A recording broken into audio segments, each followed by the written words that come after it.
And we are live on Unblocked Live. My guest today is returning guest Stephen Horn, who walked us through his extended video clip, and that's an earlier episode from what was it, the end of March or the mid March, I think it was.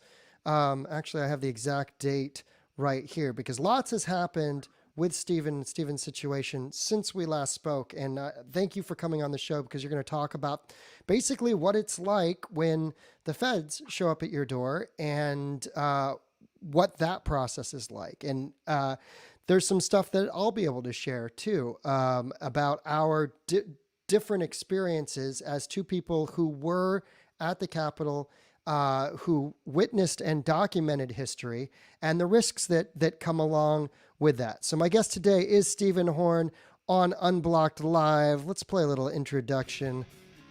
It's been a while since I've done this.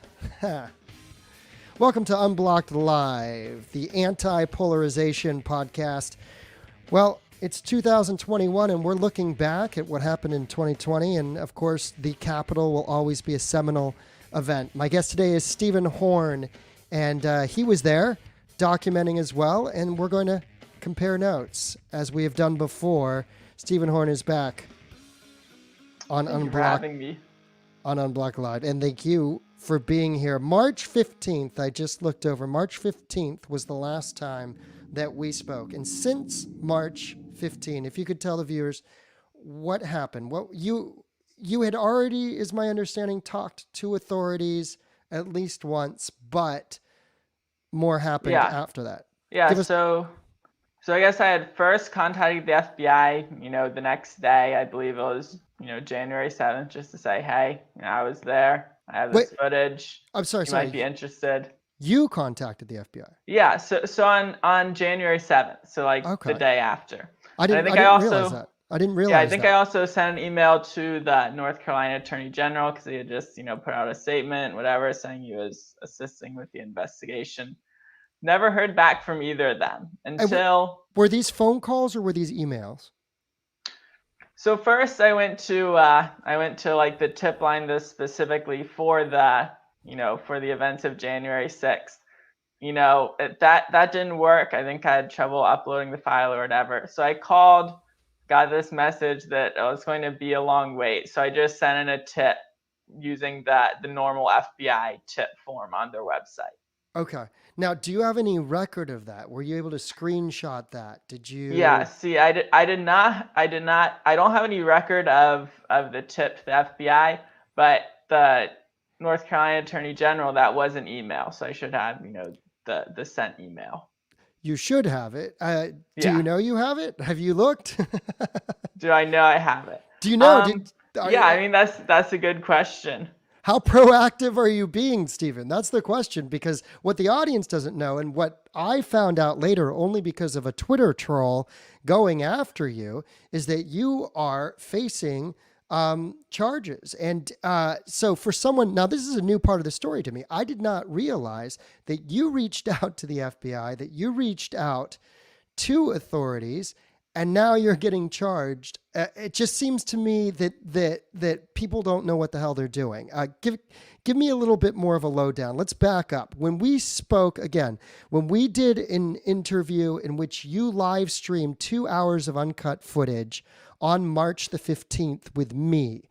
Now, at that point, you did not think you were being, or I should ask the question, did you think or suspect that you were under any kind of scrutiny by authorities, which now I understand you reached out to yourself back in January?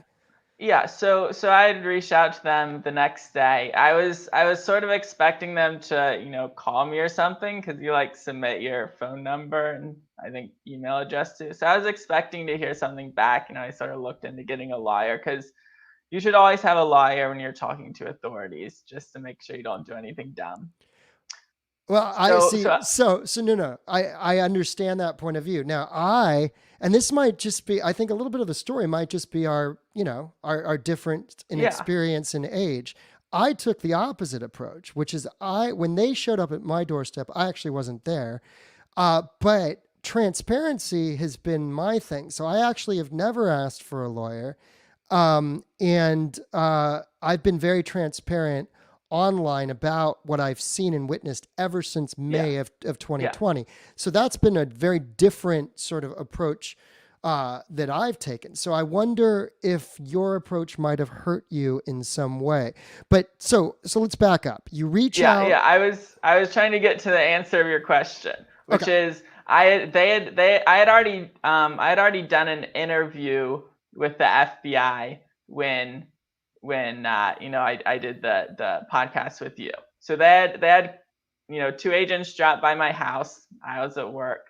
So they came to the office, just said, "Hey, we want to ask you some questions about this bomb that was, or I guess there were two bombs left, one at the RNC, one at the DNC." And I said, "Well, I can't answer any questions without a lawyer, because that's generally the wisest thing to do when the police want to ask you questions." Now I'm putting myself in your shoes. They were asking you about a bomb. Now did they have any credible connection or reason to be questioning you specifically about a bomb? Had you ever come in contact with or mentioned or tweeted about or Facebook posted or had any evidence in your video about a bomb? No. I mean, I can't tell you exactly what was going through their head. They didn't mention any specific thing like that. I'm not aware of anything I posted that would have led them to believe that. So my idea is, everyone wants to be helpful and help catch a terrorist. So the natural thing to be like, no, I didn't see anything when I was there. So that they might have just been wanting me to just admit I was there or something. I don't know. Okay. Well, let's back up. Now, interestingly enough, the bomb that you're talking about are the two pipe bombs. Is that the situation? Yeah. Okay. And so for those who don't know, two pipe bombs were left the night before January 6th. So it could have been, early AM January 6th. They were left outside of both the DNC and RNC. Has that changed, or is that the? That's what I've heard. I mean, they've released some of the surveillance video. I think they've identified the pair of shoes that the person was wearing. But the person based on the pattern, but nothing more. Is covered top to bottom and unidentifiable. Wearing a hoodie. So you don't know who this person is. Who, neither of us obviously. We don't seem to know anybody who knows anything about this situation. So for them to come to you, it's so funny because I'm wrestling with this in my head, and I want people to sort of go back and understand. So January 6th, Stephen Horn is at the Capitol. I am at the Capitol as well. Both of us are documenting, though in different ways. I'm live streaming. At different points, I am rolling straight off of my camera. You are rolling on a helmet camera, right? That's like a GoPro or what? It's one I built myself, but not as high quality as a GoPro. Okay, but you have a camera on it, and people have ribbed you a little for the fact that the video itself didn't come out as well as probably you'd hope. Especially the angle. GoPros are a little wider angle. So mine, some of the time, I think because I was sort of looking up, because I'm not that tall of a person, I was sort of looking up to see over the crowd. So sometimes it's just like pointing right at the ceiling. Right. So sometimes this video is not, and here, I'll just play a little while we're talking so that people can get sort of an idea. This is when they deployed some sort of, within the Capitol, some sort of deterrent, some sort of gas or spray of some sort. So this is your video inside, which you have clearly marked, though the timestamp is off. It is marked January the 6th. And you shared this video on your Facebook first, or was that? Yeah, so I posted on Facebook and Rumble. Okay. So you were very open about the fact that you were there and that you had documented evidence. So you shared it on Facebook, you shared it on Rumble. And you captured some interesting moments. The reason we got in touch is there's a person of interest that I interviewed on January the 7th who claimed responsibility for attacking the media. He shows up in your video, and we'll maybe take a look at that. And he's actually wearing like a press sort of badge, I think, on his helmet when I was videoing him. Right. And when I interviewed him, he claimed he was pressed. Now, this guy is known as Mr. Extra Creepy. I interviewed him. I know him to be a man from California. I talked to him for a good over half hour or so, which was interesting, on January the 7th. So the reason we got in touch is because in your video later on, and I might as well just share the screen because I do have that queued up. In your video of the 2 hours uncut from the Capitol, he shows up in your video at an open mic, and here's a section where he takes the oh wait, am I already sharing my screen? 1 second. Let's see. He takes the open mic and he sort of gives a little bit of a speech here. So tell me if you can see it. I will tab over here. And this is, I think, the bit. This is from our last feed. So this woman was hosting the open mic. She has some sort of... I think it's ballots on her dress. Right. Protest ballot dress. And this is Mr.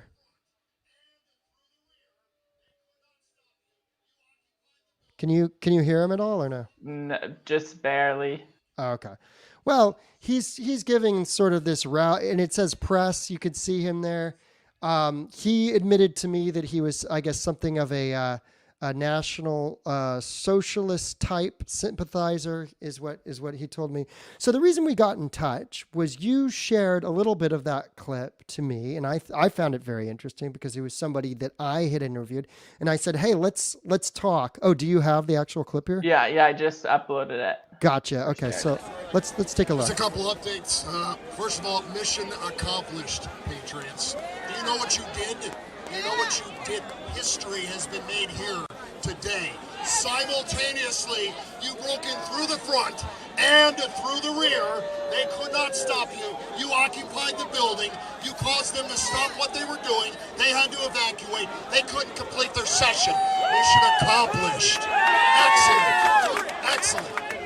If you want to go up there, it's kind of at your own risk. They're really being pushy. There's a lot more cops in there. They have tunnels. They brought them all in. They really got pushing. You see people coming out hurt. Do it at your own risk, go up or not. And that's what happened. Also, the mayor put in a 6 p.m. curfew. So I say, and a lot of people want to do, we're going to meet at her place at 6 p.m. and sing her some carols. What do you say? Absolutely. We're going to record everything. It's been seen everywhere. The line press is hidden over there in their little line press corner. Got the new press over here. Thanks, everyone. God bless you. USA! All right, so that is... Go. So just I mean, he sort of seemed to be more aware of what was going on than most people. Like, it doesn't surprise me that there's tunnels under the Capitol, but if you had asked me the day before, I would have been like, I don't know if there's tunnels, but yeah. Did he mention? I don't know what his deal is. Yeah, he said there's more cops in there. You know, they have tunnels that they're bringing them in, which I think was true. I think they brought in like some FBI and stuff to clear the building, and I think they might have come in through the tunnels. Interesting. I don't know. It's not a point that I've researched myself. But what's interesting about this guy is he shows up then on January the 7th. Now, in our last conversation, we're trying to figure out, well, how big of a coordination role does this guy have? He gives this mission accomplished, rousing speech. When I talk to him, he tells me he coordinates, goes down with 20 patriots to agitate the crap out of the press, were his words. So, but we had sort of in our last discussion a kind of conversation about, well, did he even have people with him? Or is this just somebody who's really into it and didn't actually have a crew? Because I tried to ask him, I said, how many were in your crew? And he wouldn't give me a kind of answer. And when he is at this open mic, he is by himself. But afterwards, he shares information. It seems to be about where the mayor's house is for the protest, which didn't materialize afterwards, as far as I could tell, because I went down after the Capitol. I went to the mayor's house, and there were police cars everywhere, and I couldn't find any sort of protest. But so he's trying to mobilize that. So we see him talking to people, but for the most part, nobody's dressed up like he is. He's not running around like he's an oath keeper or a proud boy with like 5 or 6 other guys. He seems to be a on his own, kind of trying to take credit for possibly more than he really orchestrated. Yeah, because I Yeah. mean, do you know if he's been arrested? I don't. I have no idea Okay. what's happened to this guy. There's a Yeah. couple of Twitter sleuths in that sort of sedition hunter community Hmm. that have been after this guy, and for I'm not ideologically hardcore enough for them, so they actually, with the exception of one or two of them, they don't really communicate with me because I'm not in it for, I'm in it to tell the story of what happened. I'm not Yeah. in it to chalk up, number of quote unquote sedition types that get arrested. So the people that are in it on that side of the Twitter persecution game, I don't think they think highly of me because they think that I should be more of an ideological fanatic, and Yeah. I'm not. And And I'm I'm not. not. I know that guy told you that he was organizing or whatever, but I looked at some of the videos. I'm not sure he actually did. I would Who not be knows? surprised if someone said to me, "Well, he had no friends and he was just sort of he had nobody with him. He was just sort of improvising." Yeah. Then that would be very, very plausible. So, anyways, this is what brought us Yeah. together to talk. Was that discussion initially over Twitter? You came on as a guest in the middle of March, and then after that, what happens at the end of March? Yeah. So basically, I get uh, a call or a text from my lawyer basically saying like, hey, they're going to arrest you, but they're letting us schedule basically a time and place, just some convenience for us. So basically, we schedule a time. I go down to the courthouse. They put me in handcuffs, drive me around to the back. I sit in basically the lockup at the courthouse all morning, and then basically a judge reads me the charges, informs me of the maximum sentences, and then basically they weren't seeking release, so they weren't seeking pretrial detention. So basically, I was released at that time. Okay, so again, to recap, you're charged, and what are you charged with? Let's see. So I'm charged with knowingly entering or remaining in a restricted building or grounds without lawful authority, disorderly and disruptive conduct in a restricted building or grounds, violent entry and disorderly conduct on Capitol grounds, and then the last one is parading, demonstrating, or picketing in a Capitol building.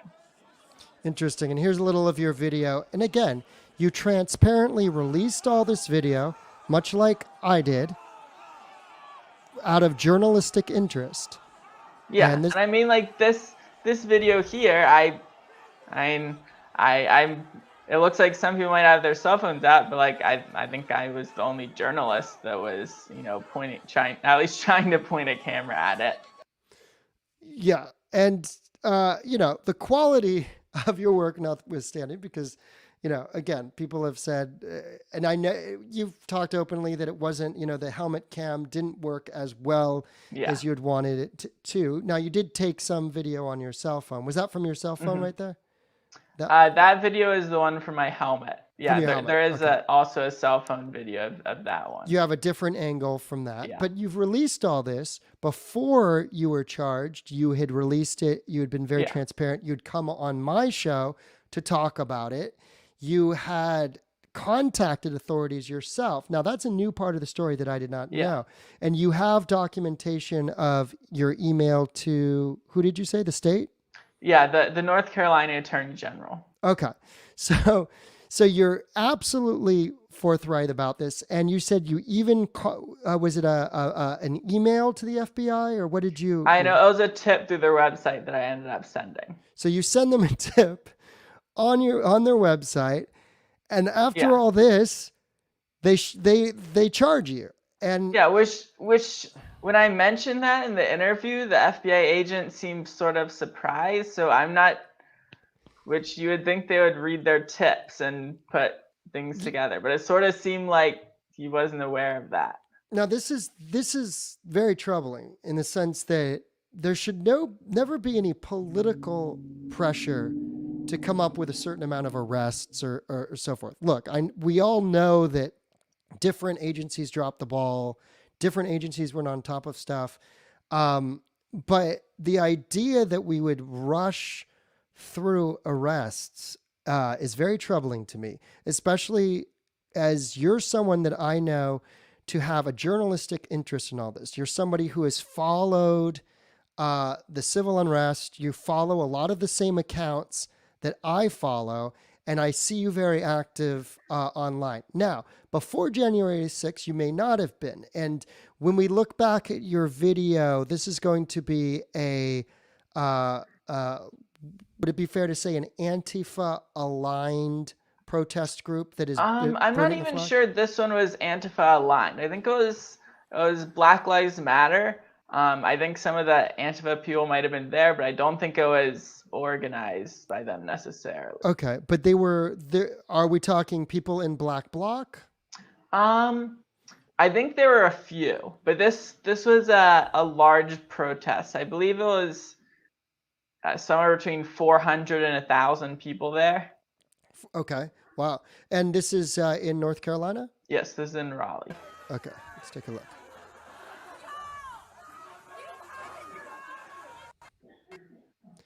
So this is a live stream? Yeah. So this is a clip from a live stream. Okay. And Yes, the date?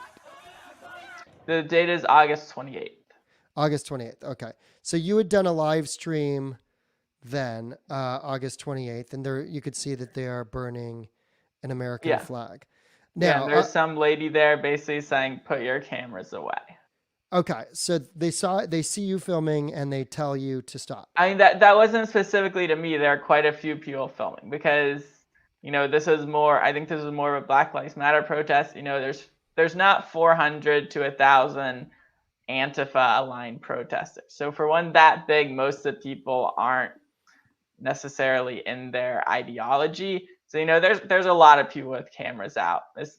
Especially for the flag burning. Right. I mean, it's always a So it spectacle. wasn't directed at me. Okay, gotcha. So I play the clip because it does show that you had some interest in following all of this stuff. Now, obviously, once you find yourself at the Capitol, tell me about why you decided to go to the Capitol on the 6th. Yes, yeah. So I had been meaning to go to a Trump rally for a while, just because it seemed like Trump was different in some way than most of the politicians. So I just wanted to experience sort of a Trump rally in person.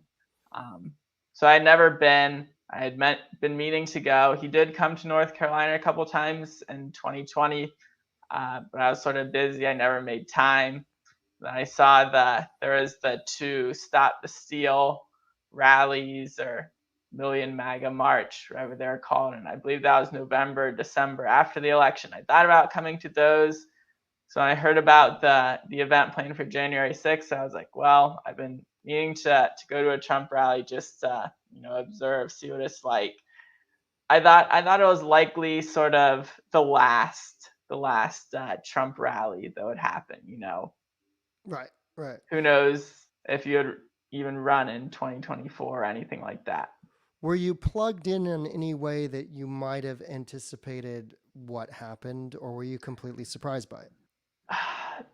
I mean, looking back, maybe I shouldn't have been as surprised as I was, because there was an incident at I believe it was the Oregon Capitol building.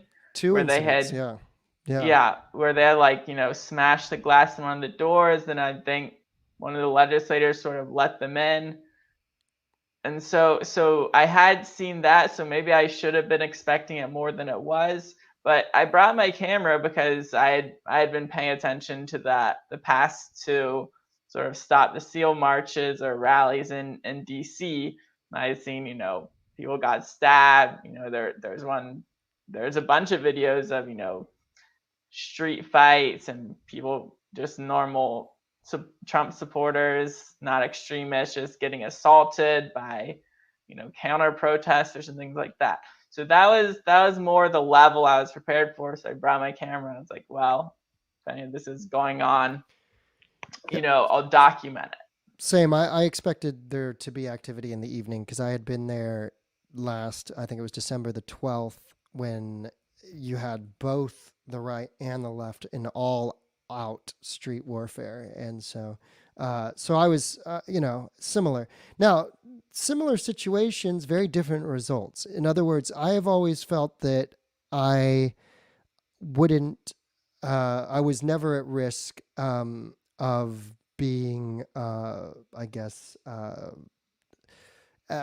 charged in any way. And that goes for when I went to Portland, when I went to, when I was here in Los Angeles. And let me just share with some people, because maybe this is interesting. I've actually, when I've gone to Portland, when I've gone to Washington, D.C., I've sent an email ahead of time to the public information police officer. I look up the PIO, public information officer, for whatever police department I'm in. If I'm in the city of Portland, I look up the PIO, I find their email address, and I send them an email that says, I am an independent journalist and I will be in the crowd this evening. And I send that to protect myself from if I get swept up. Now another thing that I did in Portland was I would pull my mask down if I was in the middle of a black bloc melee where activists were being, kettled or corralled. I would pull my mask down and I would let the officers see my face. And that's because, the understanding their situation and to differentiate myself from those who are participating. Now, at a Trump rally, it's harder because nobody has a mask. So in some ways, because I did have a mask on, I was differentiated from the people that were in, and again, this might be different cultural stuff. I'm from California. I come from a very left family and culturally. You're from North Carolina. We have opposite, political, cultural backgrounds. So it's interesting. So there are things that people could have possibly looked at where I've always made sure that I differentiate myself from the crowd that I'm in, because I don't want to be at risk of being swept up among them. I was never really nervous when I was inside the Capitol because I have been very transparent since May about what it is I'm doing. I've shared it very openly online, whether it's Facebook, YouTube, or Twitter. You can go back and there's all of this history. Now, you are someone who is just getting into it, and so you don't have, but you would, the thing that I would ask your arresting officers is did you watch the live stream? Did you watch the whole thing? Did you, were you aware, are they even aware? They have, so most of the reporting on protests and riots I had done, previous to January 6th was, on a Facebook page, which my Facebook account got deleted when it was reported in the news that I had been arrested. So, I can't show any of that to you now, but, I gave it to them at the interview. It's in their evidence that, they've handed over to my attorney. So I know they have all of the evidence of previous protests that I had, filmed at prior to January 6th. That's wild. So did you live stream on Facebook or? Just so that first one I was live streaming, but it was really poor quality. So, I didn't try live streaming from that point on. There is a lot of trial and error to this. I mean, there's situations where I've missed shots, where I've been at important events and the key moment, my camera's not rolling, or I run out of batteries, or I get a bad signal. I'm at the Hermosa Beach. There was a protest just a couple months ago where there was an actual neo-Nazi, someone with a Nazi tattoo. I've been looking for all year for, trying to find these Nazis that you hear so much about. And there was one at Hermosa Beach. And the mob kind of surrounded him. And, when I say mob, I mean the kind of left-wing counter-protest of what was supposed to be a right-wing rally, but wasn't really. And They kind of all surrounded him. Well, at that moment, you see me in CJTV stream right up at front, thinking I'm filming. And then you go to the live stream and it's just black. And it's like, how the hell did that happen? There are things that happen and there's so much going on. And the other thing when you're filming at these events is you're trying to cover your own ass. And what I mean by that is you're trying not to get jumped or beat up or by whoever it is, whether it's the right wing or the left wing. There are fanatics on either side, militant fanatics that if they see you and think that you're not a friendly, they will go after you and they will physically attack you. So a lot of times this is a huge juggling act and there is a huge learning curve. And I think I recognize you having some of the struggles that I have had, but that you were charged even when you contacted the FBI and filled it out a form. And I do take you at your word. I mean, that's a tough one. Whenever you fill out one of these forms that isn't going to give you a copy of what you do, you have to screenshot it or something. And it's a tough. Yeah, that would have been a good idea. It's a tough lesson to learn. But yeah, I mean, I'm guessing my attorney will be able to get a copy of it through, Brady material or whatever. But yeah. Yeah. I don't know if he's been able to do that yet.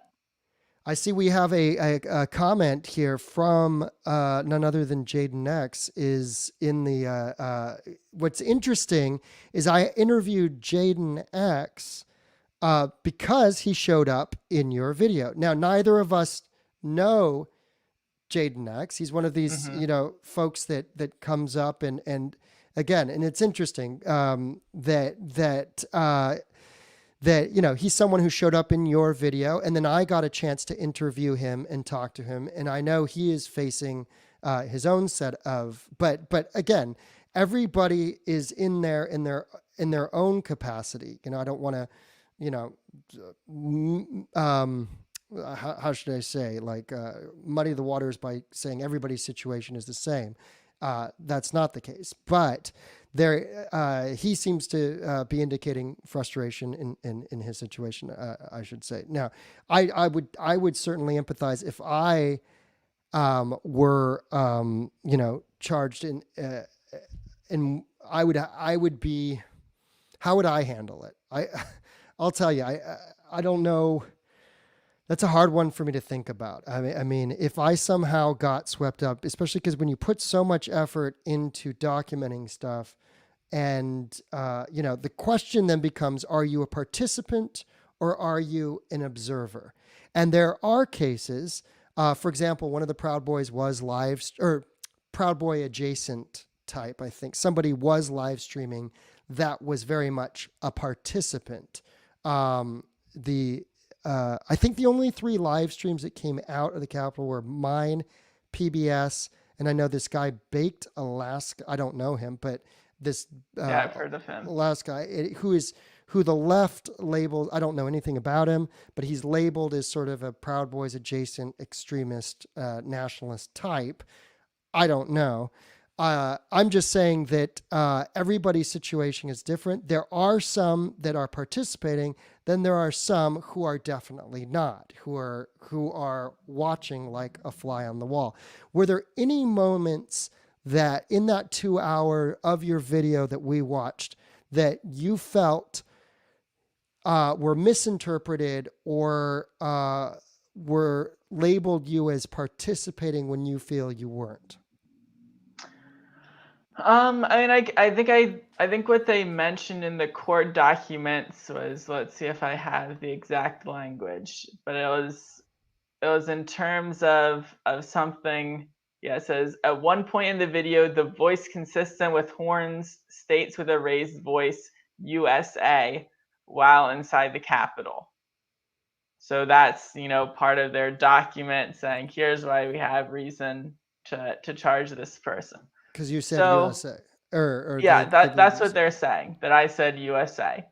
So, when I'm, in a violent crowd, which is what I sort of perceived it to be, I'm I'm trying not to stand out. I didn't have any sort of visible, press badges or anything, because, my experience has been that when people are committing crimes, they generally prefer not to be filmed, and on January 6th, they were specifically going after more mainstream press. I believe the US Press Freedom Tracker has recorded, I believe, 7 instances of them basically attacking sort of more legacy media journalists.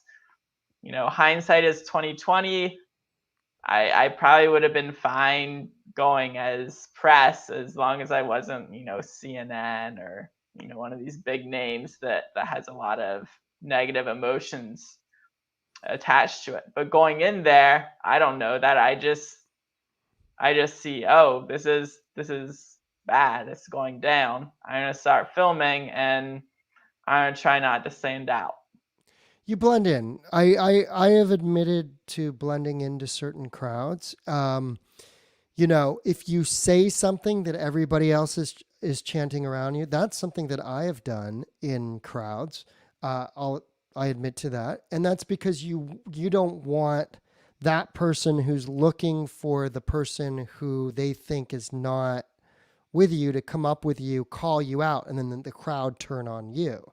So it's something that in my situation, I was going to say it's something that you do, but obviously, there's no fast and hard rule to it, but it's something that I have done on both sides, on the right and the left, being within those crowds and, looking as if I was a part of it. And sometimes that means if everybody's chanting something, and especially if it's something innocuous, if they're chanting Black Lives Matter and I chant Black Lives Matter, I don't see that. I see that as a innocuous statement. Just like if you're in a crowd and they're chanting USA and you chant USA, I see that as an innocuous statement. Now, you'll never hear me saying all cops are bastards or Hang Mike Pence. hang Mike Pence so there's a huge difference here, and there's a distinction that I think has to be made between if you're chanting something that is of a incite it's incitement. It can be interpreted as incitement or anything like that. I mean, that's exactly, I agree with you on that. So I just, from what I can tell and from what I know of your work, this is very, it appears to be sloppy. Now, who knows? Maybe they know something that I don't. But we've had a good rapport, and I was very surprised when I found out. Yeah, that I mean, got charged. you've seen the same video they did. Right. So the two moments where, now you always have to be careful about entering the action. When you enter the action, you are, you have to sort of always monitor and make sure that you're a fly on the wall. I've done that at different times with varying degrees of success, I would say. But the only moment I saw, but see, this is, if you offer water to somebody who has tear gas in their eyes, that's something I've talked about with other journalists who have been in these situations, and they pretty much say, well, that is a moment, that's fair game. There's a moment where if someone is next to you suffering and you have water, or you're suffering and they give you water, that doesn't mean that you necessarily endorse the action of the protest. That means you're being a fucking human being, and you're taking care of the person that's next to you, regardless of what they are. So that's a moment that I would clarify. Now, the only other moment, which is where you sort of have an encounter, is when the guy has a flag and it has the eagle on the top, and you attempt to restrain him. Was that my understanding? From using it. So he had this flag, with an American flag with the eagle on top. I thought it looked like one of the flags that they have in the hallways and stuff. So I see him. So this is in the crypt, which is the room under the rotunda, basically, a round room, bunch of pillars in the middle. So he's we're a couple people back from the police line where there's sort of active fighting going on more towards the center. We're more towards the edge of the room. So I see him, he's, got his flag in his hands. He's moving towards the police, and the look in his face is like he's going to attack these police officers. So I sort of grabbed the end of his flagpole. It ended up breaking, and there was sort of an argument there.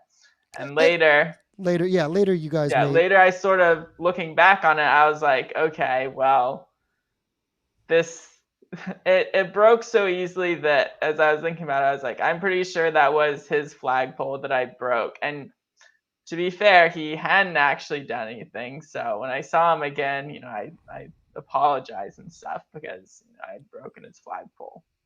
Right, because you thought that it was going to hurt somebody.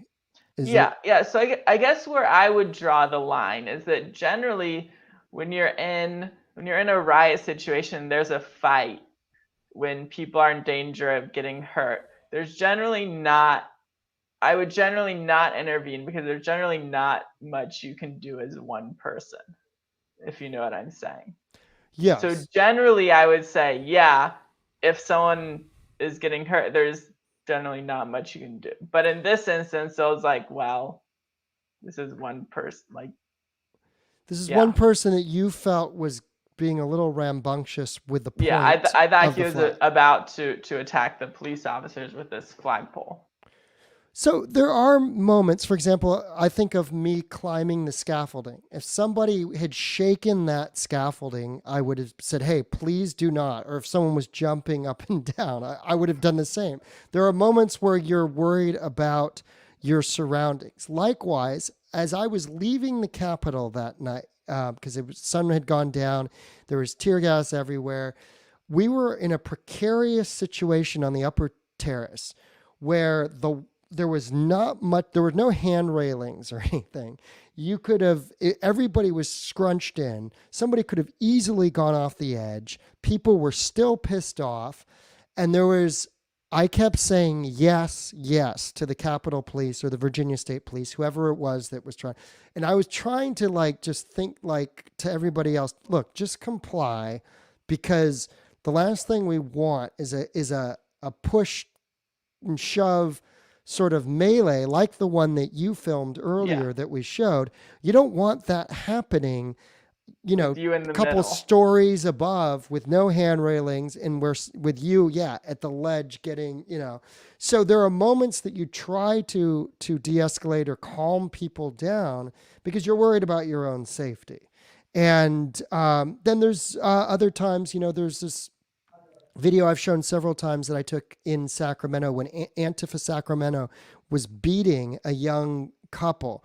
I got there too late, but I often think to myself, if I get there in time and they are issuing a full-on beating of someone, at that point, do you stop in and say, hey, Antifa Sacramento, this is inhumane, it's insane, stop. And I think I am somebody who would do that. I mean, now I got there too late, and by the time you see as I get there, the guy's all laying there and he's bloodied. And a black bloc Antifa Sacramento, aligned guy has a club and he walks away from it, and I get it on the video. So, I think it's pretty. I have my judgment of how cowardly I think behavior like that is, and I would probably, I'd probably insert myself into that situation. I got there too late. You ask yourselves, when are you a journalist? When do you stop being a journalist and being and get sucked into being participatory into the action? And it's a very fine line. And I like that we're discussing this so candidly. Again, water and tear gas is another one. If you need water, or I have water and someone needs water, I think that you can make that humane gesture without sacrificing your objectivity or as a journalist. I gave a Band-Aid to someone who had scraped their knee outside the Capitol. I don't think that is an endorsement of any, rioting or violence that took place there. Yeah. Now, someone else brings up, says, who is a journalist? On January 6th, the journalist was someone with press credentials and a permission to enter the Capitol, like Igor Bobich, right? Well, that's not necessarily true, because there are press credentials that are granted for Congress. And so Igor Bobich works for the, I believe, the Huffington Post, maybe. Now, this is going to bring me to something that I want to talk to people about. Now, the First Amendment protects us, someone like me as a journalist who did not have a credential, to be there. Now, I had called the Metropolitan Police and asked about getting a credential, and MPD said they are not issuing credentials. Yeah. I mean, I looked it up online. They have a document from like 2014 saying we're not issuing credentials anymore. I think they used to, but there is some court rulings and they decided it doesn't make sense anymore. Yeah, exactly. So it's not as cut as and dry as that, So I also called around and I talked to national parks, and I said, if I want to be on the mall or somewhere in DC to cover something that's happening on national parks property, do I need some sort of permit? Now, I did my same thing, which is I emailed Metropolitan Police and I said, hey, I'm going to be covering this. Now, for the Capitol, I didn't, because I wasn't planning to cover the Capitol. Yeah, I was planning to go out either. I was planning to go out at night and see the LARP, fighting and the bear spray and all of that insanity. So bringing us to our last viewer's comment, and I'm going to bring up the New York Post now. If, let's say, somebody has a credential and they're from the New York Post, does that make them a journalist? Well, let me show you what the New York Post did with me, the uncredentialed person. Let me show, and you can all decide for yourself. Now, I'm a little biased about this, but you can decide for yourself who the real journalists are. I'm going to share the screen right here, and or am I already doing it? Do you see the New York Post there? No. Okay. As we said before, learning curve. Share screen, and let's take a look here. All right. Now, are we in business? This is the New York Post here. Yeah. So this is my video here that the New York Post has embedded into their own, and this is after the ads have run. They're showing my video inside the congressional offices in about the 5 p.m. hour. And of course, there are ads galore. They've monetized it. You have to watch 3 ads at times before you watch this. This is my video. Now let's scroll up and see what headline accompanies my video.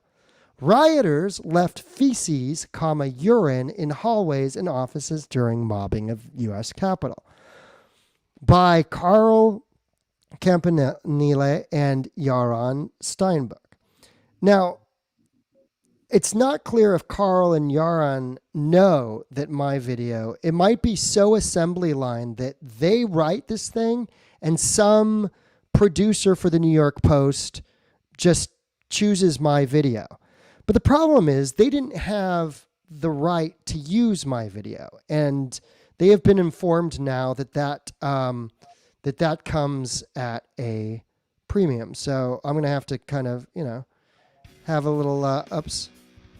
Now the music is back. Technical learning curve. So the point that I'm trying to make is what they're doing is very unjournalistic, which is they're taking my work as a photojournalist, stealing it, even though it's copyrighted, embedding it into their own player, 53 seconds of it, running 3 ads before it, ads on the side of it, and they're essentially exploiting my work. And not only that, they're exploiting it on an ethically dubious headline that says rioters left feces, urine in hallways. Well, there's nothing in my video that shows that. In fact, the only reason I found that my video had been stolen by the New York Post and was being used in this example of journalistic malpractice, quite frankly, is because somebody shared a meme about how the right wing had defecated in the Capitol and so forth. And I thought to myself, This, I have never seen any evidence of this. Now, when you go to the story, it was a New York City tabloid story. Both the Daily News and the New York Post picked it up. The only source is an unnamed source from Senator Schumer's office, but we have no way to confirm it. So it's an unconfirmed hearsay tabloid report as far as we know. Now, maybe somebody has a picture somewhere. I'd like to see it. Does anybody know? Send it to me. I would like to know. But the fact that I went to try to find visual evidence and the only thing that I found was my video tells me that something's wrong. The other thing is there's a false plurality that journalists can utilize at times. Let's say I am these official reporters from the New York Post, and I have heard this from Schumer's office that there might have been feces, or this one guy said, this one staffer told this other staffer this, or I don't know, because again, this is unconfirmed, unnamed sources. So who the hell knows? If we find maybe this New York Post writer finds one incident, well, can you say that Capitol rioters left feces if there's one? If it's one person. One person. Because then an armed insurrection if one person had a handgun. Right. Exactly. If one person. Now, we don't even know that one person had a handgun. So. And I think there's video from Ford Fisher where you can see a holster on the back of one guy that they've charged with having a handgun. Okay. And was he charged after the riot, or because my understanding was that the people who were charged, there were 3 arrests made by Capitol Police in regards to firearms, but they were after the riot. So there's no evidence that the people went in the Capitol, that these 3 people who were armed. And so, but that's a very good point you make, which is, does it make it an armed insurrection? Let's say they did find one. If there's one picture, just like if there's one picture of a guy with zip ties, his defense is that he found the zip ties there. They were abandoned by police. That's the Department of Justice agrees with him that he found the zip ties. Oh, really? Okay. That's not just his side of the story. That's their side of the story as well. So you're somebody who is deeply interested in this stuff. You research it. In some ways we could talk for a long time, because there are holes, obviously, in my knowledge that in our conversations that you filled in. Likewise. But the point that we're trying to make is that one person, then can you say that people with zip ties were trying to do this? Well, you have to find more than one, or else it's a false plurality. Now, if you found one incident where somebody did put feces on the wall, can you say rioters left feces? Well, do we know that it's more than one person? Was it found on the west side and the east side? Or are you saying that it happened once? Now, I don't even have any evidence that it even happened once. Yeah, I'm a little skeptical. It's not, forgive the pun, but my bullshit meter is going wild right now. It doesn't feel like let's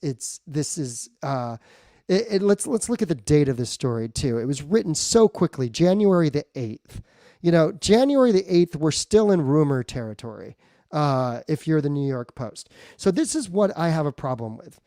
How are they journalists, even if they're credentialed, how are they journalists, and how is someone like you getting charged? I just don't get it. It doesn't make any sense to me. It pisses me off. I'm usually pretty good at being very level-headed about this stuff. But the amount of malpractice that we see from tabloid web journalism, and if somebody is willing to submit unedited content like I did and like you did, why do we get the heat and they get away with, in my case, stealing my stuff? And in your case, you get charged. It doesn't make any sense. And, so I hope that addresses some of the issue. A press credential does not a journalist make. If anything, and also I don't think any of the laws I was charged with violating. I guess maybe one references like, legal purpose or something, but the other three, even if I had a press credential, that generally a press credential doesn't isolate you from other charges. And even, I mean, I would have to double check this with someone who does have the press credential, but I don't think it authorizes you to go anywhere in the Capitol at any time. I believe you're still expected to come in, go through security, go wherever you're supposed to. I don't think there's any press credential that lets you, enter in through a door that has likely been smashed open Right. You're still in the same and film. situation. That's a good Yeah, point. so it's the prosecutorial discretion of who they charge and who they don't charge. And that's where we get into this sort of murky territory. If they're being sloppy, if they're going too fast, if there's political pressure to get a certain number of arrests, if they bow to any kind of political pressure, then somebody like you, in my opinion, is at risk of getting swept up in it. And I'm giving that opinion based on our conversations and what I know to be your interest in covering this stuff. Someone asks an interesting question here to sort of just shift gears. Sherry asks, do you believe FBI informants helped instigate? Well, now an informant is someone that just shares information. And maybe sometimes they do have more long-term relationships with informants. Okay. Now, and I'm going to talk about my situation too, because just like you, the FBI showed up at my door. Now, I was not home when that happened. I think that was like February, March when that happened to me as well. But I was not home, so I actually deferred talking to them. It was Capitol Police that I spoke to first. An officer with DC Police called me within a week of the Capitol. And I had a very candid conversation. I told him, and he told me, look, we know you're a journalist. We don't suspect you of anything. Is there any information? And I directed him towards my live streams. I said, I shot unedited footage. It is available for people to see.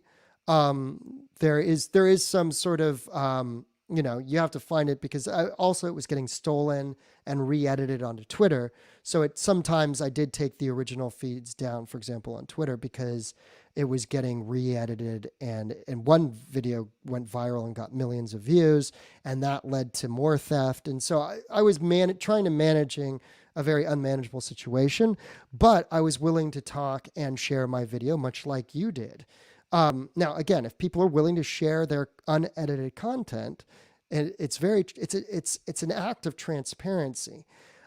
There is so much transparency that we have if you look in the right places. Now, as far as Sherry's question, do you believe FBI informants help instigate? I want to, before I even sort of try to wrap my head around that, I want to ask about this talking point that's been going around in right-wing media. And maybe you're a little bit more plugged in than I am. We probably have different news sources. Again, I mean, this is something that we've talked about, that we different political, cultural spheres and so forth. What is the talking point that's going around about FBI instigation? Because I even saw Elijah Schaffer post something about the FBI that seemed a little snarky in that regard, but I couldn't tell if he was just doing his joking thing. But this is a talking point that's gone around right-wing media. Can you explain a little bit? Yeah, about so that? I think it was sort of, I mean, there's always, since January 6th, there's been a feeling among a lot of people there that some of the people present on January 6th basically didn't fit in. So at first it was it Antifa? It was Antifa. Some people were saying John Sullivan was Antifa. I think when he was on with you, he said more of an anarchist. So people, or anti-government. Just to correct, anti-government is, I believe, the way that he defined himself. Anti-government. Self-identified. So people point to him as like one person who has been identified that isn't really a Trump supporter. And so, but since then, people I've talked to who are there, they like, a lot of people seem to have the same impression that there were people there who didn't fit in or were instigating things. So this latest thing with it being the FBI, it's sort of moved past it being Antifa. but it being with the FBI was reporting by, and I know I'm going to pronounce his name wrong, but Darren Beatty with Revolver.news. Okay, I And so remember that was that. basically going through, I guess he was, I believe, coming at the story from two angles. One is sort of looking at the indictments, and there are some basically unnamed people, or they refer to someone as person one or person Right. two. So he went through those, and I believe there's around 20 where they didn't name people. And then also drawing a parallel with the situation in Michigan with the alleged kidnapping plot of Governor Whitmer, where it turned out that like half the people involved in the plot were either undercover agents or FBI informants. And Is the FBI, is that so? I didn't know that. yes, Really? with the Whitmer plot. Because And I believe I knew they had. they Yeah. arrested one of the people later, one of their informants, for like some gun charge, after he sort of, came out as an informant. Really? So I mean, historically, the FBI has been, we'll say, close to a lot of situations that, some shoot. There's a lot of coincidences. So the original article which started it did not make such bold assertions that like the FBI was behind this, or even that FBI informants instigated this. It was more raising questions, and I think as far as I know, the factual reporting in that article is accurate. But where it's gone with that has been, I think even when Tucker Carlson was talking about it, his extrapolation of it was beyond what the facts we know currently support. So there's sort of some suspicious things that, people they're not charging, people who sort of looked like they did and acted like they didn't fit in, maybe someone standing back from the line, saying go, go, go, but not actually going themselves, things like that, where a lot of people sort of noticed people from that day didn't fit in. But I haven't seen any proof of someone who is there instigating that they have been able to prove this person is either an FBI agent or was working with the FBI prior to January 6th. I mean, there is Enrique Tarrio, but Right. he wasn't there. There's Other Proud Boys that the FBI had gotten information about Antifa from, which is a little bit different than sort of, I think that's ratting on your own crew. Right. That's one of Joe Biggs's defense is that he's provided information about Antifa aligned groups. So that's a little different. Right. Well, that's interesting. I mean, so when it comes down to the question, do you believe informants helped instigate? Now even Enrique Tarrio's relationship as an informant goes back years. Yeah, that was old. Like 2014 or something. Right. It's even before political. His involvement with certainly being Proud Boys chairman or anything of that. I mean, I think that was before the Proud Boys was founded. Right. So I don't when you really get down to the nitty gritty and like look at sort of evidence. Now, is it possible? I guess, but we have no evidence that points to that. And I think that that's what's important when you get a question like that about instigation. There's no evidence that supports that. And there's so much evidence from what we experienced that it was an organic event, that it was happening by people that meant it. Now, you have a similar situation where if you're a diehard political person, you want your side to be, if you're a fan or a supporter of your political party, you want your side to be, the hands to be cleaner than the other. Yeah. So a lot of mental gymnastics can come about as you try to rationalize the behavior. For example, the Minneapolis 3rd Precinct, I was looking everywhere for white supremacists, and I was allowing myself to, sort of say to myself that this could have been brought about by infiltration by instigators. Now, every time I was theorizing or postulating that, if I was being honest with myself, I would find more evidence that would refute it. In other words, when the Minneapolis 3rd Precinct on May the 28th was attacked, the first people to lead that sort of charge and tear down the fence were, one of them didn't have a mask on, and I thought, well, that must be a right winger or so forth. Or that, he doesn't have a mask on. Then you saw other guys, and none of them were people of color, and so I started theorizing and postulating what would essentially make my side look better. That's a natural instinct to do. Yeah. I started to realize that I was making stretches over a period of a month, I would say, throughout most of June of last year. I was making stretches that were not supported enough by the evidence. And so, for example, the older guy that I saw that had no mask, well, in the Unicorn Riot live stream, I saw him an hour later still yelling at the police, still protesting. So this idea, this theory that instigators, and if you're an instigator, you would come in, get it started, and you would get the hell out of there so that you're not caught. That theory wasn't holding up, because here he is an hour later. The guy that was near him, I see him an hour, in the Unicorn Riot live stream as well, running away after throwing back tear gas to the 3rd Precinct. So all of a sudden, this theory that I had that these guys came in just to get the crowd agitated, but weren't really invested, it was falling apart.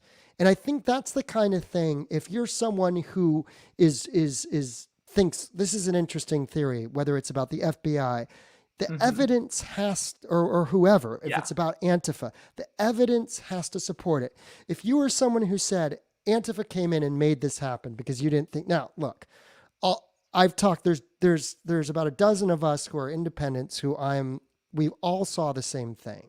There were enough people that were of the belief that storming the Capitol was Trump's bidding or whatever, part of Stop the Steal, that they were standing up to the deep state, whatever it was, whatever they thought, there were enough people at critical mass, thousands, that I never believed that a handful of infiltrators could have made this thing happen.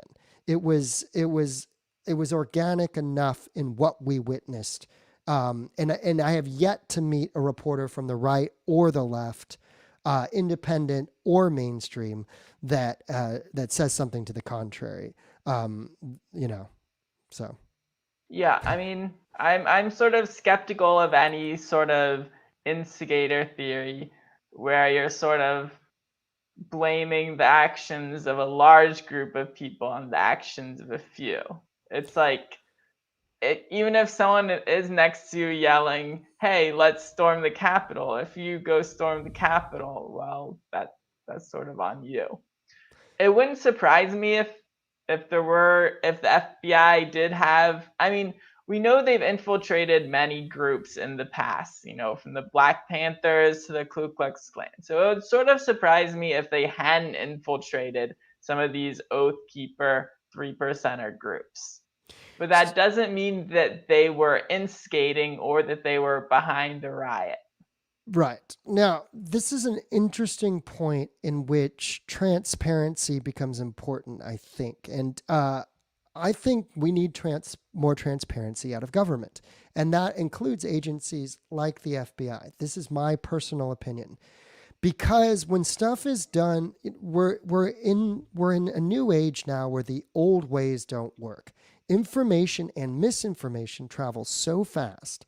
And if there is a point of doubt that can be exploited, whether it's just for clicks or for a political outcome or to get people to not trust the government or whatever, it will happen.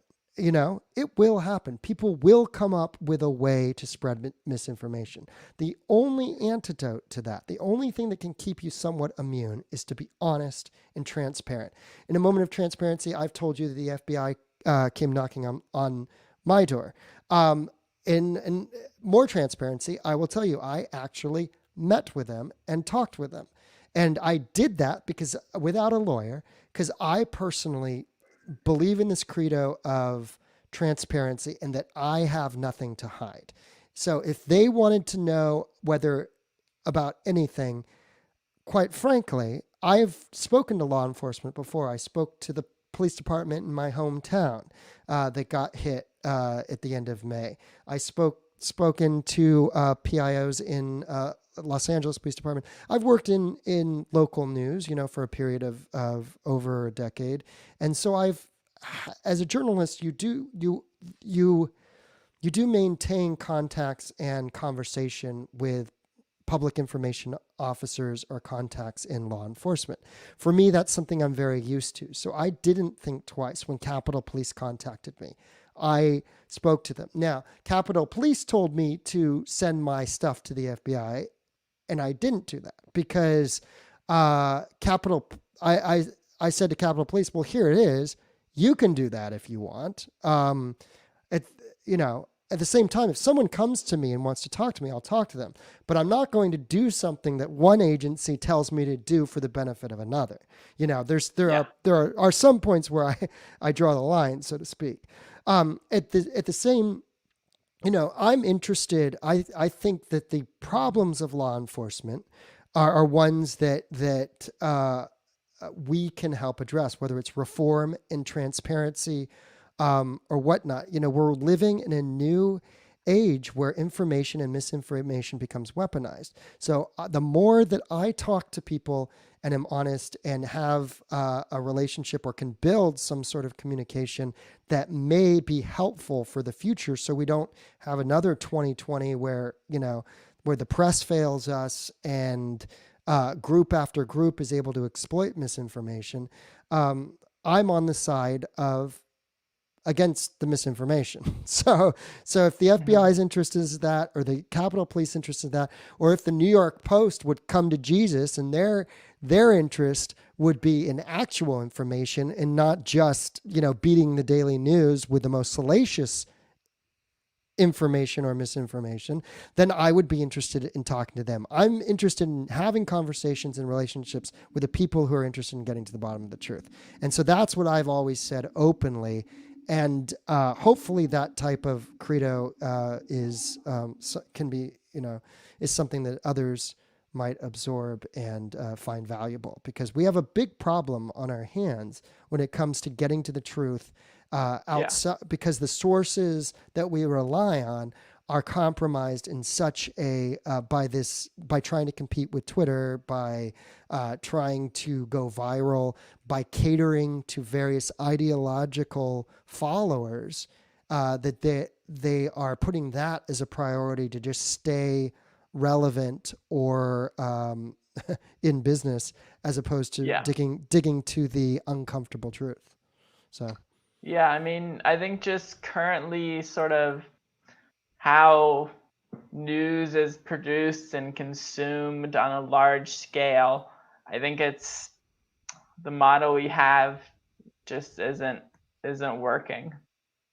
It's not. The old ways are not working. And, it used to be, I was having this conversation with a friend of mine, that you would flyer and that you try to keep people angry and something would happen and then a week later the protests would get together. It's so much faster than that now.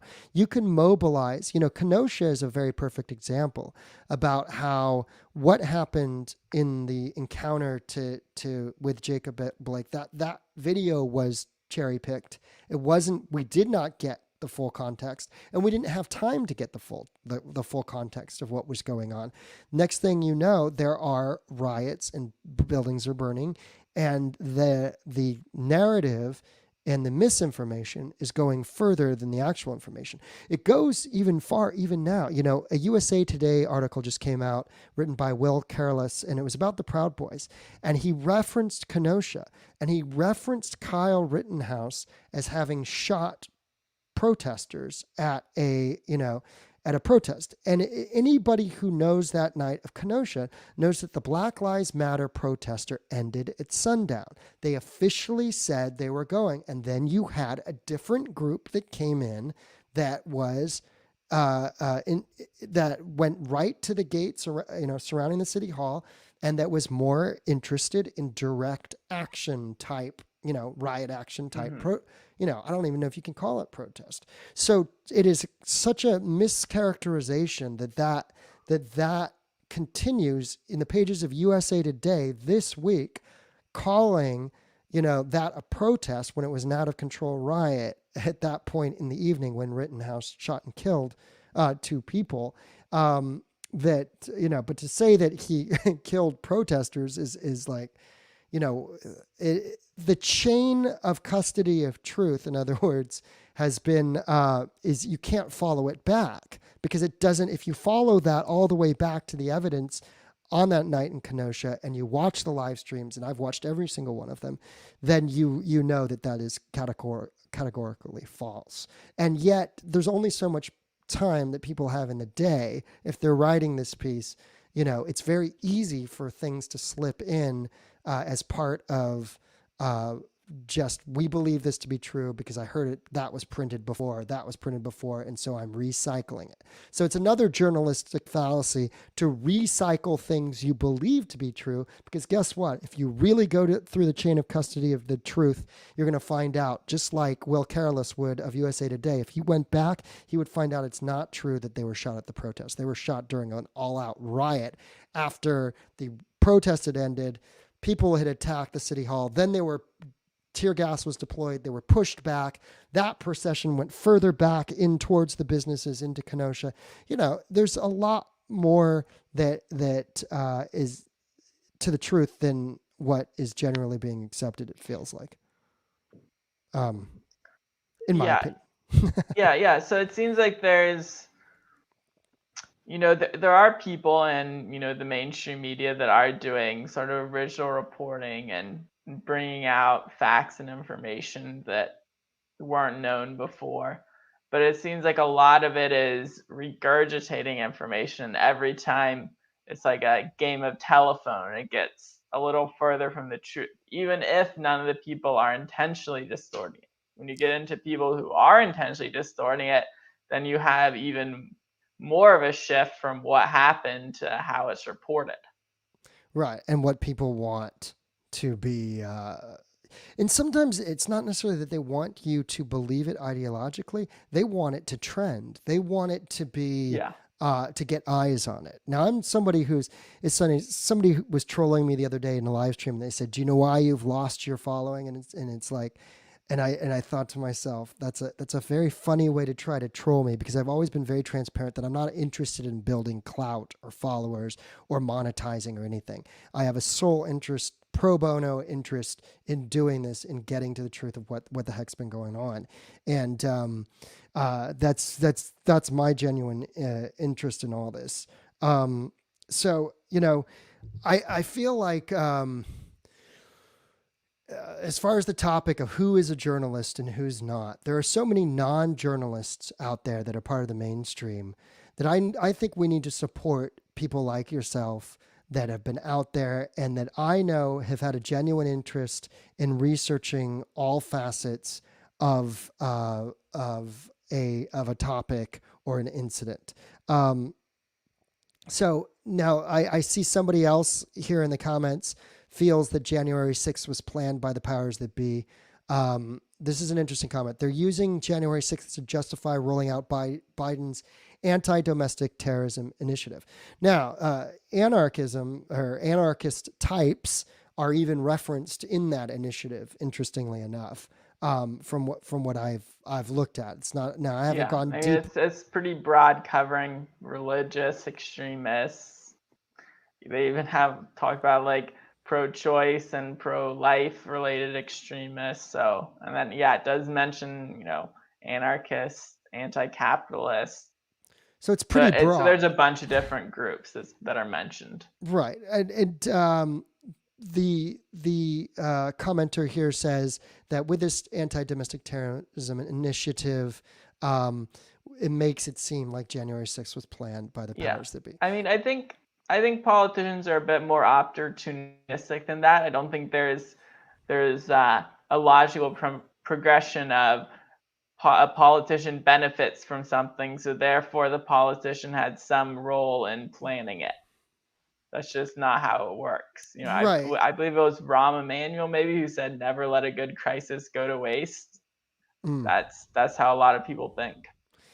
Yeah, you know, when they were putting up the barbed wire around DC and then after, you know, the inauguration, and then you felt like, oh my gosh, this is becoming a police state and what have you, these protectionist impulses. And I think the left is certainly, in my view, a little bit more, they gravitate towards these protectionist, you know, whether it's policy or a knee-jerk reaction. You know, because they are reacting that way does not mean that that was the thing that was the goal the entire time. And again, this again, you need to file under.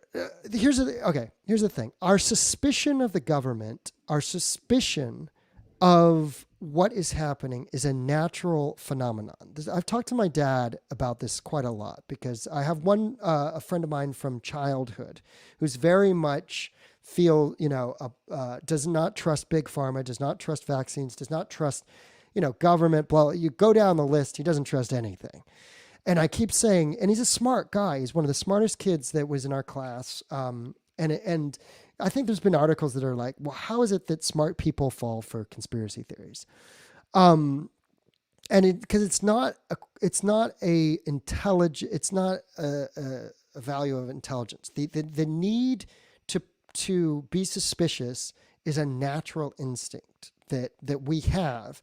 And my father has gone on to sort of theorize that, this comes back to our sort of, it's in our DNA, in other words, to be suspicious and not accept things at face value and to be wary of people in power.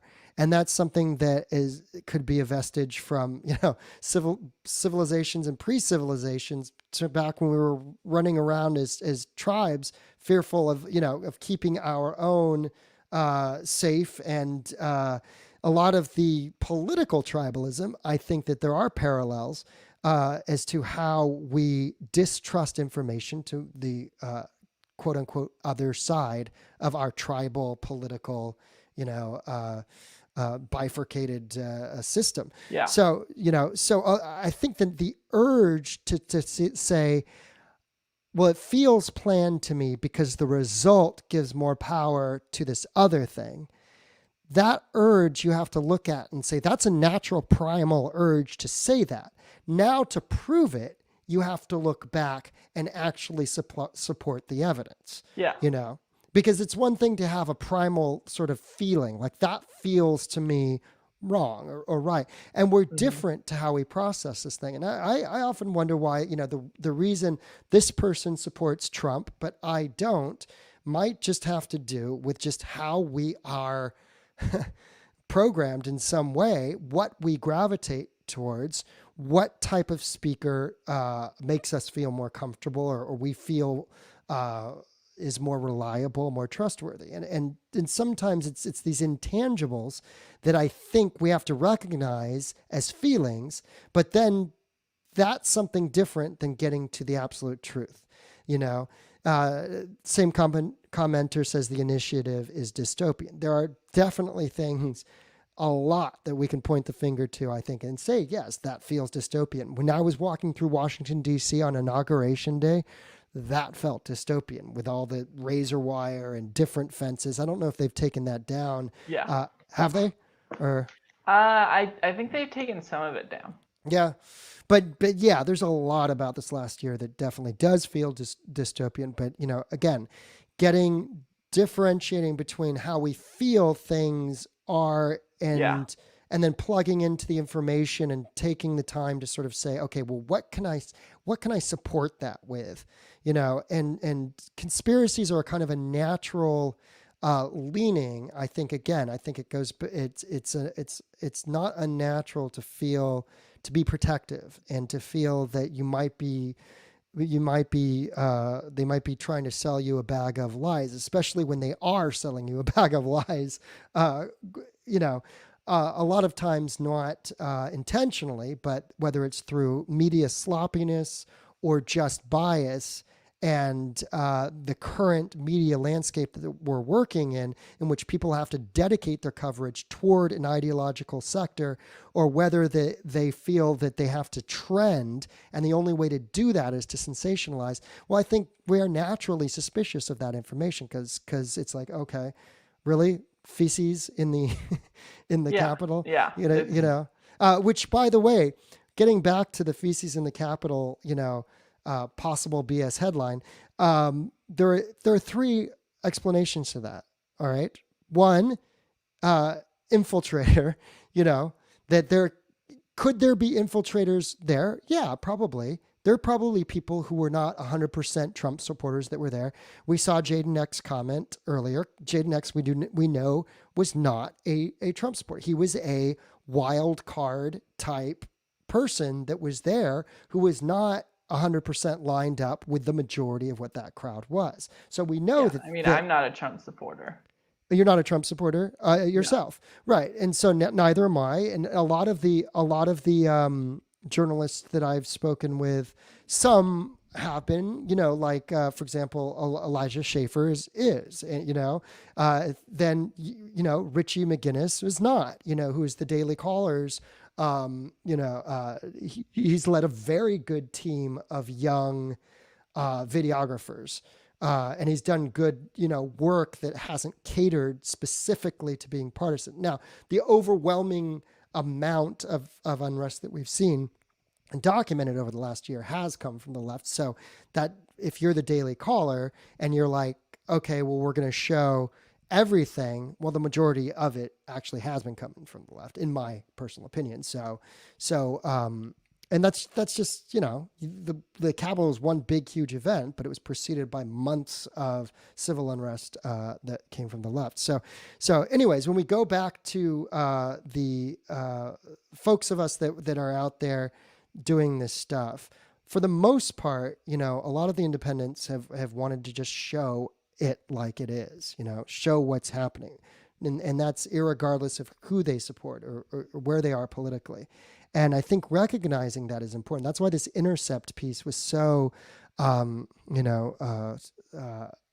troubling in a sense that they would go after people that were out there putting their lives at risk and supplying this information, and then they would use their very video to essentially demean them. It's like insult and injury. I mean, if the Intercept wants a more accurate picture of what goes on at an event, they can send their people out and get whatever context they think is missing. This guy Robert, who wrote the piece, let me see if I can find his name. It was like, this is for those of you who don't know what we're talking about the Riot Squad piece that was written by Robert Mackey. And Robert Mackey clearly has not been out there doing anything. And I brought this up and he blocked me instantly, which I found kind of amusing. But, this is one of these blue check Twitter reporters. In other words, that he has the blue check. He works for The Intercept. He is a journalist, and yet everything he's doing is ideological. And if you challenge him on it, he will block you, as I found out. So this Intercept piece is really, and we could do a whole episode in which I probably should do an episode in which I break the whole thing down because it's a mess. But what he's doing is becoming the very thing that he accuses them. He accuses them of being smear reporters. All of these video journalists who are out there showing both sides. Often. And there might be one within that group who I would say, okay, that person leans towards bias and has an agenda. But for the most part, even Elijah Schaefer I've seen show the Proud Boys. He has the first video. He published the first video of the Capitol. If he was an ideological, smear reporter, he wouldn't show he wouldn't have showed the first breach. He wouldn't have, there's so much that Elijah Schaffer, who I've encountered a couple times on the road. I've just spoken to him, casually. But I'm of a very different, political background than he is, and I do not support Donald Trump. But still, that doesn't mean that I look at his work. I have more respect for it than I do Robert Mackey sitting as an armchair blue check journalist, calling them smear reporters by smearing them. It was just like that was a tough one to watch, especially the piece opens up and it's like, I've traced unrest in the Middle East, from my laptop, watching it, but not actually going there. You have to go. Robert Mackey, you have to go to the event, and you have to be a journalist that way. That's me telling you how I really feel. So, but hey, we're going to wrap up soon. And I know that I've kind of talked your ear off, and you're the guest. And so I'm going to let you come back before I make the final point about the feces story, which, I know what I was going to say. I was going to say there could be three things. It could be one person who did it, which does not make it rioters left feces if it was one person.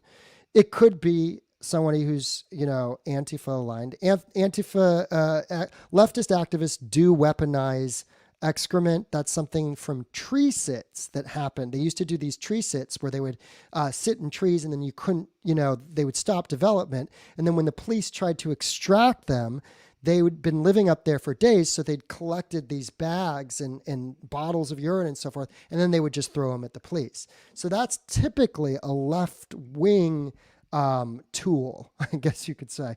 And then the last possibility is that there were in fact Trump supporters, that is the truth, but that is something that we have not Or seen someone documented. just needed to go to the bathroom pretty bad.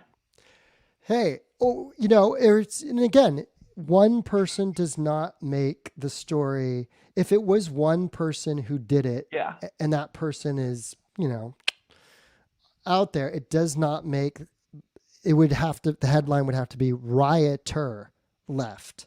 But you can't do that. If you work for the New York Post, I can't just say this one person did that. Yeah. I have to use a false pluralization and say rioters did that, because that's what makes it a story. Which is sort of interesting in the framing, because sometimes we see it the other way, where they use passive voice when they know exactly who did it and what they did, but they still use passive voice. Whereas here, it's, it's going from passive voice to active voice when they have no idea who did it, if there is more than one.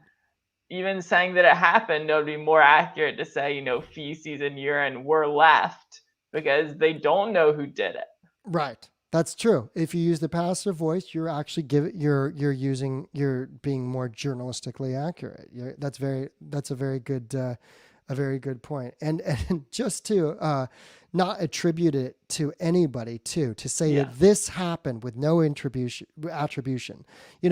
A proper headline for that article, New York Post, would be Schumer staffers say, feces left at riot site, but that's not going to sell. That's not going to trend, so that's a very clear example of where, because we want this to trend, because it's more sensational, we are going to sacrifice, the New York Post, and it's unclear if Carl Campanile and Yaron Steinbuch had their say when it comes to the headlines. Oftentimes now, a whole nother department will decide on the headline for the writers, and they're screwed. And that's partly why I haven't gone to write for anybody, because, your headlines get butchered because they want something that will trend and get eyes on it. That's not necessarily true.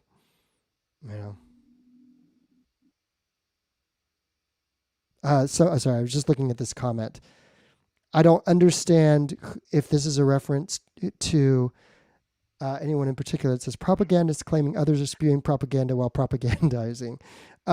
I like the comment. I certainly don't think it applies to us, but But this thing of labeling people propagandists is something that the LA scene tried to do to me. They tried to say that I was a right-wing propagandist. And it becomes a label, a journalistic a label that really means nothing anymore. It's like, it's just one of these things that will prove that something is propaganda. And I look, there's a lot of propaganda that's out there. There's a lot of people who aren't Yeah. interested in being journalists. They're interested in only being ideological. To get this back to you, because we've been on it for a little bit. The Intercept. Okay, great, Yeah. great. That's who they're talking about, not you.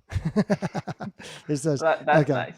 That's nice. okay. The Intercept reporter. Okay, it's so funny. I never know who's going to be supportive of us or trying to take us down. In this age of the internet, you're just not sure. You don't know if that person's trying to cap on you or if they're just they're being supportive. But that's true. The Intercept, to go back, Robert Mackey, propagandist claiming others are spewing propaganda while propagandizing. That actually is an accurate description of the Intercept in the that reporter. So I, for some reason, I went into defensive mode there, and I thought it was it was directed towards us, but it was clearly not.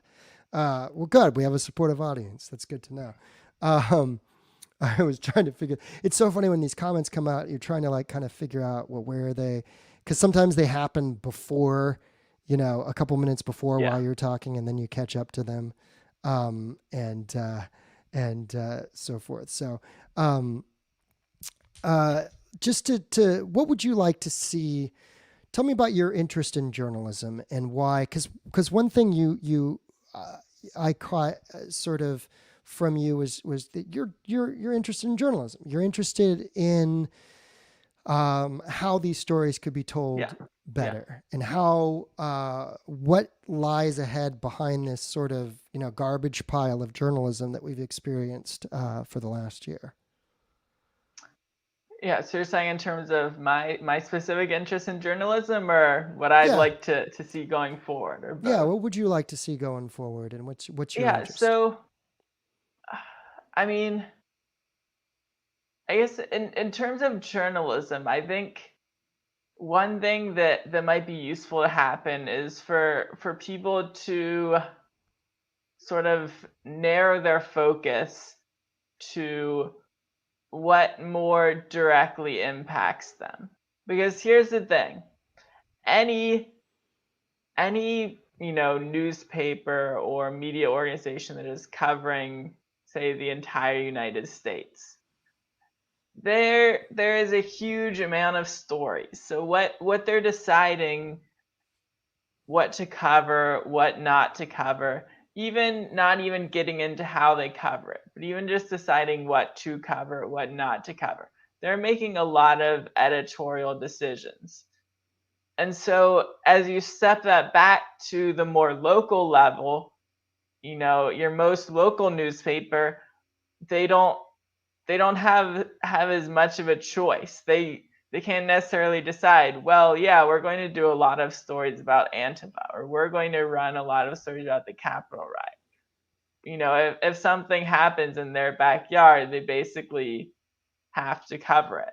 So I think it might be good for a lot of people to sort of have more of that mindset. Because honestly, me here in North Carolina, if there's people rioting in Portland, I feel sorry for the residents of Portland, but there's really nothing I can do about it. So if I'm consuming that, it's affecting how I think about things, my perception of the United States.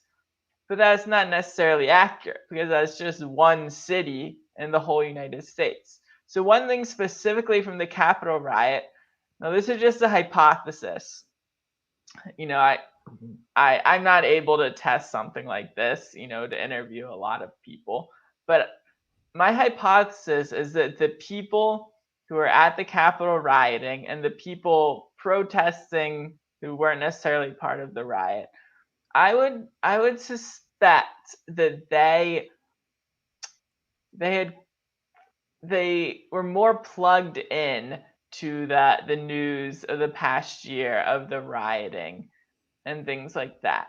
Because what I have heard from multiple people is that there's this sort of perception of people were rioting all year long on the left and basically nothing happened to them.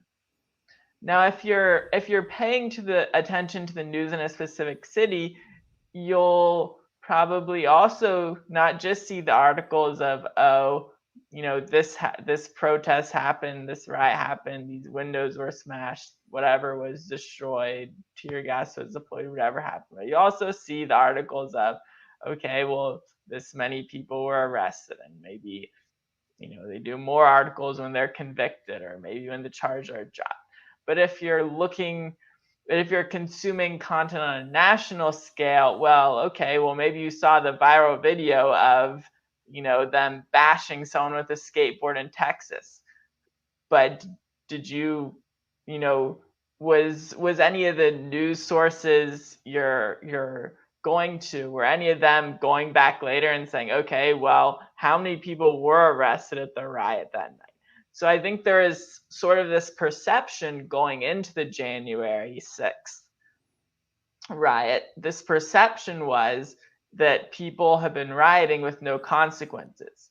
Now, that's not true. A lot of people looking at the actual data might still say, hey, there should have been a lot more consequences.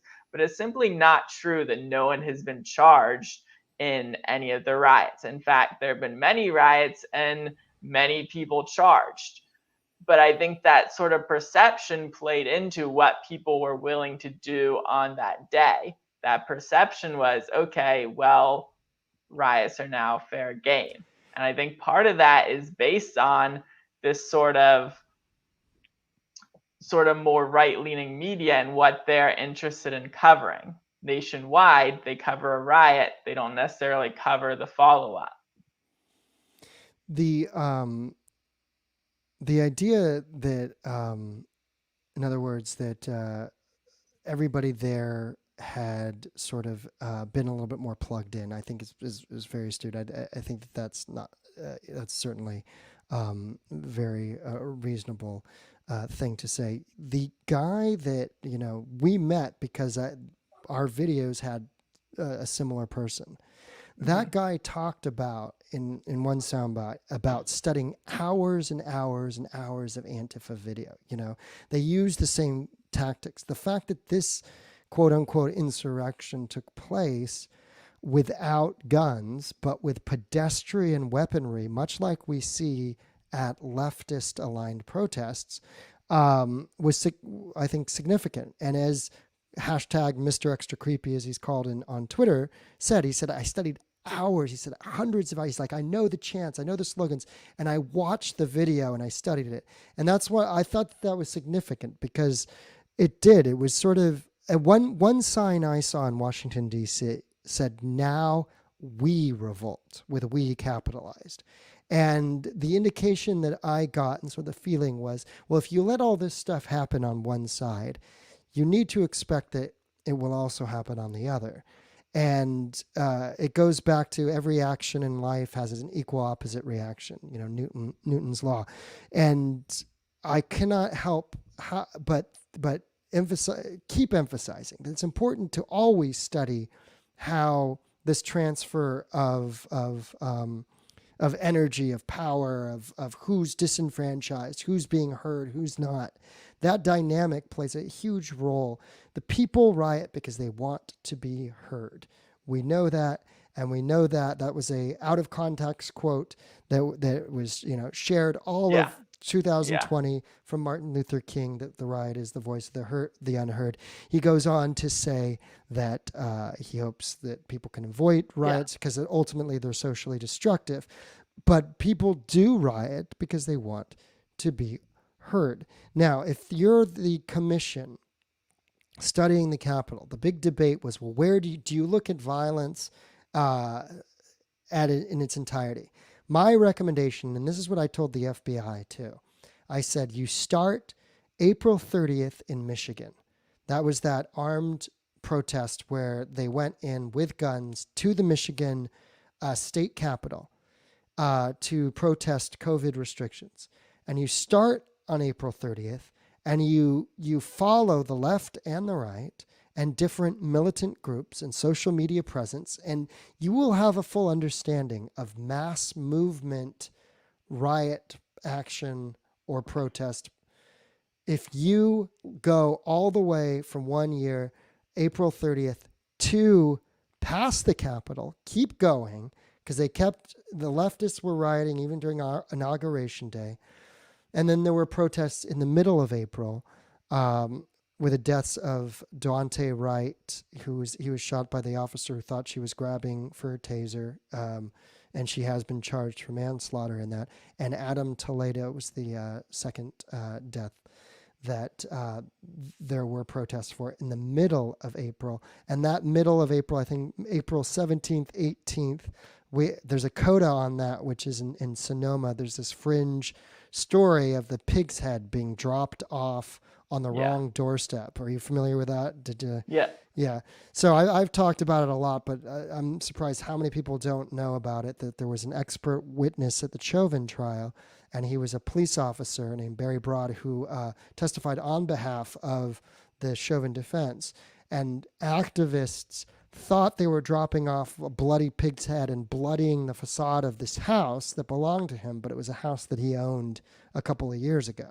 So that's just sort of this wild coda on the end of all things. And if you study as a commission everything from the Michigan protest to that date in Sonoma County that I talked about in the middle of April, you will then have a full picture of what happened in 2020 and what these mass movements with their social media component are, and how this country is teetering on this brink of misinformation or exploited outrage in regards to information, as far as we know, on a day-to-day basis. So that's how I see it.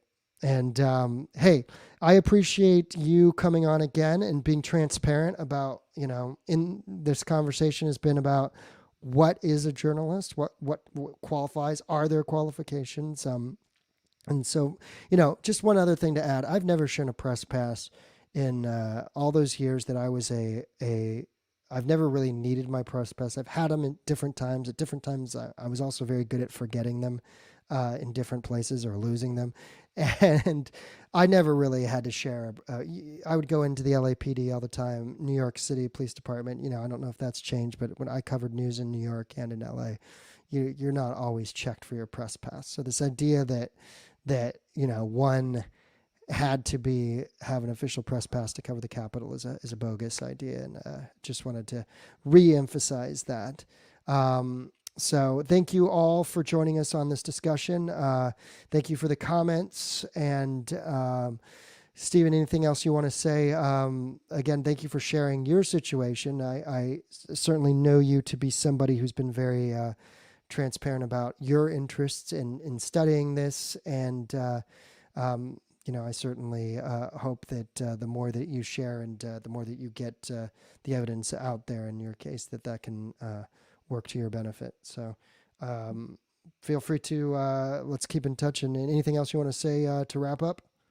Yeah, I just like to encourage people, support independent journalists, try to find independent journalists or maybe reporting locally to where you are or reporting on things that you're interested in. I don't do it for profit, but there are people trying to make a living doing it. So if you find them and support them, you might be improving the media ecosystem. Yeah, and that's been a big concern of mine, and I've put just as much as energy into staying in touch with folks like you, people who I've spoken to like Ford Fisher and Brendan, BG on the Scene, Richard McGinnis, CJTV. There's a lot of people who come at this from an independent lens and a nonpartisan lens at that. So encourage those people, that you see out there, and because they're very important, the stuff that they do out on the street, and then those who, I've talked to Allison Morrow a couple times, and those who come from the studio as well, and are giving us a chance to speak up. So y'all take care, and I've been a little, I'm trying to figuring out. I want to help the conversation. And one thing that I've been playing around with is a rubric by which you can measure different pieces. And it's just sort of an idea that I've pulled out lately, where you look at a piece and you say, is there a primary source or is it a secondary source that's referenced? Is it somebody was there that was actually there? And that, is the subject that is being written about even contacted? Do they say that they have, or is this a bad faith, a partisan piece in that regard? Is there unnamed sources? Unnamed sources is a big one, like that New York Post article, well, if nobody has a name, how much can we trust this?